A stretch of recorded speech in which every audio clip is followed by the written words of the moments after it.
Welcome back. Thank you for clicking on this video. Today, I'm going to give my review of the Fantastic Four: First Steps. Before we jump in, major spoilers ahead. So let's just jump into it. On a scale of 1 to 10, I gave the movie a solid 8 out of 10. Now, I haven't seen many reviews as a forewarning, so I shouldn't be repeating things that other people have said, although it is probably inevitable that I will. However, the one review that I have seen, my friend gave right after we finished watching the movie. He gave it a 6 out of 10, which was surprising because, as you can tell from my rating, I really thought the movie was fantastic, pun intended. So let's jump into specifics. Why did I think it was an 8 out of 10? Well, there are a few reasons, one of them being the soundtrack. I personally love cinematic-esque music. I mean, I listen to music from Destiny 2, Ghost of Tsushima, Assassin's Creed, Star Wars, Black Panther, all sorts of projects that have cinematic music pretty much on the daily, right? So I love music. With that said, the Fantastic Four soundtrack was like delightful. It was really good, and it fit the movie pretty well. I mean, all the story beats were hit with the music very well. And I think it fit the era quite nice too, right? The era being like the 60s to early 70s. So the music was great, right? But what else made it good? Well, I think the characters just absolutely fantastic. They really nailed Ben Grimm, the Thing. They sort of helped to establish his character really well to set him up for the future, right? So, like, for example, there are 3 long scenes of Ben visiting where he grew up, Yancey Street in New York, right? So that was really, really good, a really good way to establish his character as being sort of like a hero among the people, if that makes sense. The Thing has always been connected with the people on like a base level, kind of like Spider-Man. Whereas, like, not so much with, the other 3 members of the Fantastic Four. So I thought Evan Moss-Barack, the actor who played Ben, did a really fantastic job. I also sort of think they did well in casting him because, as far as I know, he's Jewish, and as far as I know, again, Ben Grimm is Jewish, which I think is just cool, because it's like, I think that's good, right? So I'm going to talk about this a little more when we get to read, but, like, I have some thoughts on race swapping people. So, yeah, I'll talk about that in a minute. I will admit, though, the unibrow on the Thing is a little goofy, but, I mean, that's just, like, a quirk of the character. Kind of like how the X-Men dress in, like, weird skin suits that are, like, skin tight and probably don't make any sense color-wise, but that's how they dress because that's just how it is. Right, goofy things like that. So, Johnny. I think they did Johnny really well. I think Joseph Quinn was a good actor. They did do something weird. Spoiler alert. I think having Johnny sort of discover or decrypt the language, if you will, of the Silver Surfer, it didn't really make much sense. As far as I know, Johnny, I mean, like, Johnny's not stupid, but, like, I don't think he's, like, necessarily the smart one, right? That's kind of filled by Reed. So it was a little weird having him do that. But, I mean, whatever. That's just the way that the director went, I guess. But I think they nailed the flamboyantness well. Although I think they should have developed his character a little bit more, right? He had the flamboyantness, but when you only have an hour and 55 minutes or however long it was to, like, actually tell a story, you lose on some things like that, where it's like Johnny being flamboyant and sort of flirtatious, if you want to say that. So, I have a bit of a problem with Reed and Sue, as I said earlier. So, start off with Reed. I understand, Pedro Pascal is a big actor right now. People really like him. I think he did a good job. I am in the camp that we should have had John Krasinski play Reed Richards, not necessarily because of the race thing, like I said earlier, but because I think he looks more like Mr. Fantastic than Pedro Pascal. Um, so yeah, I think John Krasinski, he was really good in WandaVision. Sorry, he was really good in WandaVision.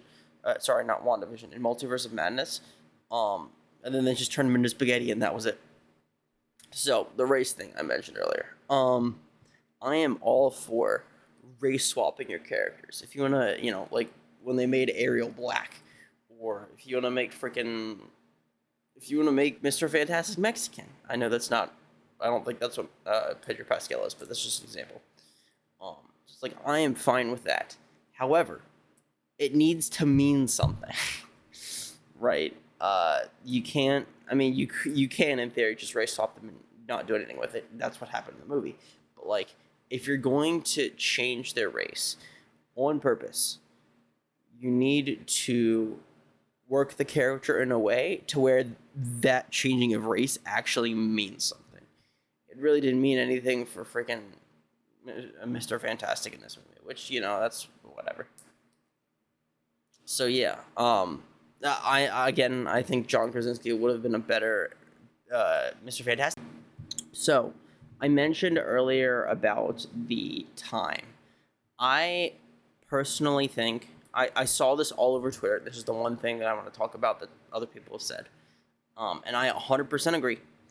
The movie should have had a 3-hour cut. Not even 3 hours, maybe like 2 hours and 30 minutes. But I think, especially because of the fact that there's 4 characters you have to sort of build on, there should have been more than 1 hour and 55 minutes. It should have been at least 2.5 hours. I think lengthening the time of the movie it gives us more time to show Galactus. For example, if the movie is longer, we could have opened the movie with Galactus eating a planet as like a sort of dark, mysterious figure that, you don't know who he is or what being is eating a planet. That would be like a cool opening where you just see a planet getting eaten by this dark, mysterious figure, and you're like, oh, scary. That would have been cool, right? So, or you would have had more time to talk about, to show Johnny's flirtatious flamboyantness, or Ben Grimm's like Yancey Street stuff, or like give like a sort of background to Sue and Reed, because they didn't really have much background. It was mostly just Ben, which was kind of disappointing. But yeah, so that is one thing I think that the movie should definitely, hopefully, there is probably a 3-hour cut out there somewhere. Matt Shakeman, I trust to have done that. So if we could get that to drop, that would be absolutely fantastic. I think that would be the superior movie by far. I think it might even be a 10 out of 10 if you were to drop the 3-hour cut. So I've mentioned all of these things that I'm like, okay, I don't know if I necessarily like. What is something that I enjoyed about the movie? I already mentioned the music and I mentioned the characters. I really enjoyed the comic book references. They reference a lot of like comic book villains, which is really cool because there aren't that many projects that I can think of in the MCU in general where it's like they will just reference comic book things without like fully establishing them. So like, let's talk about Avengers: Age of Ultron. We had Baron von Strucker. He's a comic villain. They like fully built out his character. So that way you're like, oh, I know who this guy is. He's a Hydra guy who's doing like weird genetic things, whatever. Versus in Fantastic Four, the two characters that I remember them talking about are Diablo, who is like an old comic book reference that the only reason I know because I played a game with him in it. And Red Ghost and his 3 apes, which is just absolutely kind of wild to think about. And you're like, what in the world? Who are these characters? And they're just like little side characters that are mentioned like once, maybe twice, and you move on. And that's like a cool comic book reference. And I think it makes the world feel more immersive because you're not focusing on you are focusing on Galactus as the main villain, but you're not making him the only villain, which I think is good. Um, the Mole Man being like a hard part of the plot is just kind of wild. Um, I don't think that's how Mole Man works in the comics, but I will be like completely honest. I have not read that many Fantastic Four comics. I really would love to read Jonathan Hickman's run of Fantastic Four and then Avengers and New Avengers. Um, but as a college student, I don't exactly have tons of money to spend on comic books. So, but yeah, so that's sort of my rating of the movie. I thought the movie it was an 8 out of 10, as I said earlier. I think it was an absolutely fantastic movie. Um, pun intended. But I wouldn't necessarily say it's like the best movie of all time. I think as far as like would not reach my top five. Well, it might reach my top five Marvel movies, right? So I really liked Winter Soldier. I don't think it's better than Winter Soldier at all. But don't get me wrong, it's still a good movie. I would see it in theaters because it the movie alone invokes the 60s 70s vibe. Going to see it in theaters will just help to reinforce that, and I think that's a really good thing. So yeah, thank you for watching. I appreciate it very much. So, with that said, leave your thoughts in the comments. I'd love to hear them. Do you agree with my points? Do you disagree with my points? Do you think this guy doesn't know what he's talking about and needs to shut up? Let me know. I'd love to hear feedback from you. So yeah, stay tuned. I've got more coming in the weeks ahead for Marvel and for everything else. So yes, again, thank you for watching. Have a good day.